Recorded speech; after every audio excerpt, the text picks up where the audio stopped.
নমস্কার, রসুই সাথে শ্রীর আরও একটা নতুন পর্বে আপনাদের সবাইকে স্বাগত জানাই।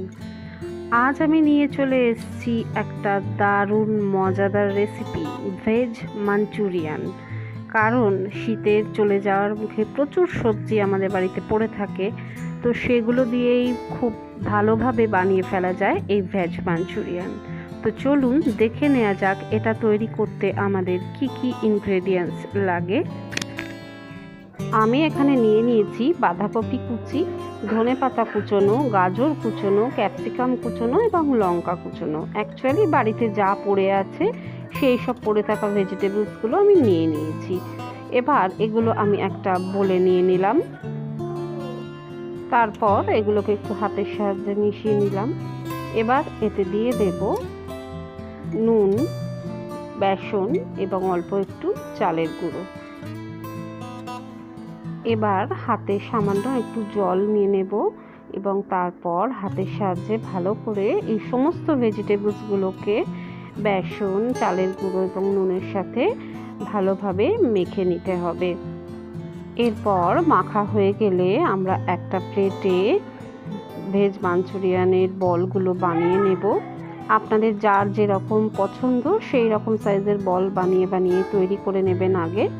তারপর চলে যাব আমরা ভাজার পালায়। এখানে আমি একটি ননস্টিক কড়াই নিয়ে নিয়েছি, তাতে সাদা তেল দিয়েছি। সাদা তেল গরম হয়ে গেলে একে একে মাঞ্চুরিয়ানগুলো ভেজে নেব। এক পিঠ ভাজা হয়ে গেলে তারপর উল্টো পিঠটা দিয়ে ভেজে নেব এবং একটি প্লেটে সরিয়ে নেব। আর এই ভাজবো যখন, তখন অবশ্যই কিন্তু গ্যাসের ফ্লেমটা আমরা লো বা মিডিয়াম লো করে রাখবো, নাহলে কিন্তু ভেতরটা ভালোভাবে ভাজা হবে না, শুধু বাইরে থেকে কোটিংগুলো ভাজা হয়ে যাবে, তাহলে খেতে কিন্তু একদমই ভালো লাগবে না।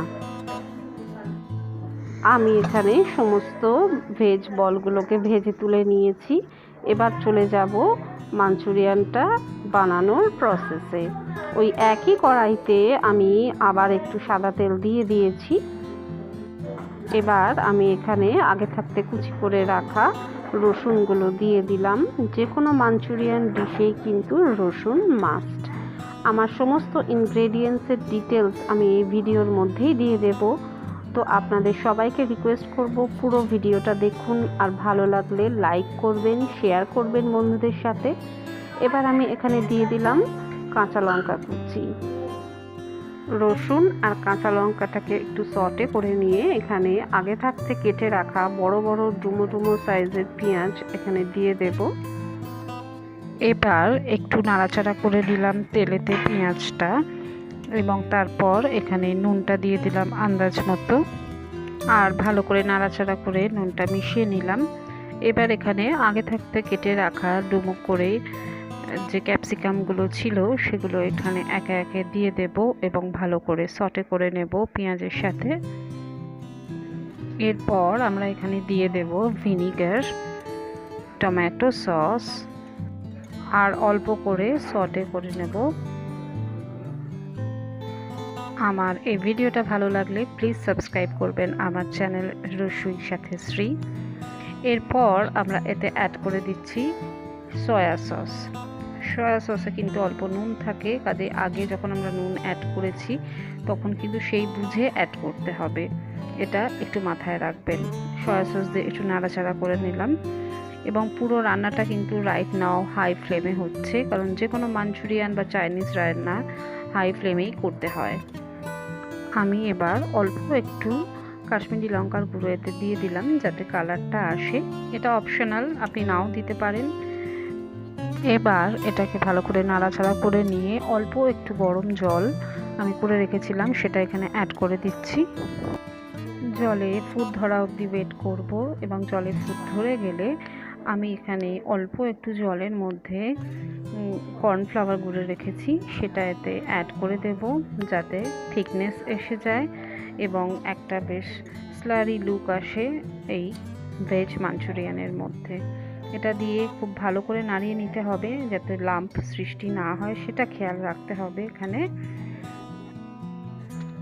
এবার এটার মধ্যে যেই ফুট আসবে, ফুট ধরে যাবে, তখন আমরা একে একে যে ভেজ বলগুলো বা মাঞ্চুরিয়ান বলগুলো বানিয়ে রেখেছিলাম সেগুলো তখন এতে দিয়ে দেব। আমরা একটু ওয়েট করি ফুট ধরার জন্য। ফুট ধরার মাঝখানে আপনারা চট করে দেখে নিন ইনগ্রেডিয়েন্টস লিস্টটা কি কি লাগছে আমাদের এটায়। এবার দেখুন ফুট ধরে গেছে, আমি একে একে এর মধ্যে দিয়ে দেব আগে থাকতে ভেজে রাখা মাঞ্চুরিয়ানের বলগুলো, এবং একটু জাস্ট দিয়ে নাড়াচাড়া করেই নামিয়ে নিলেই একদম রেডি টু সার্ভ হয়ে যাবে আমাদের ভেজ। দেখুন একদম রেডি হয়ে গেছে আমার ভেজ মাঞ্চুরিয়ান। আপনাদের কেমন লাগালো অবশ্যই আমায় কমেন্ট বক্সে কমেন্ট করে জানাতে ভুলবেন না। তো আজকের মতো চললাম, আবার নতুন রেসিপি নিয়ে খুব শিগগিরই ফিরে আসবো, এই কথা দিলাম আপনাদের। আপনারা ভালো থাকবেন, সুস্থ থাকবেন, টাটা।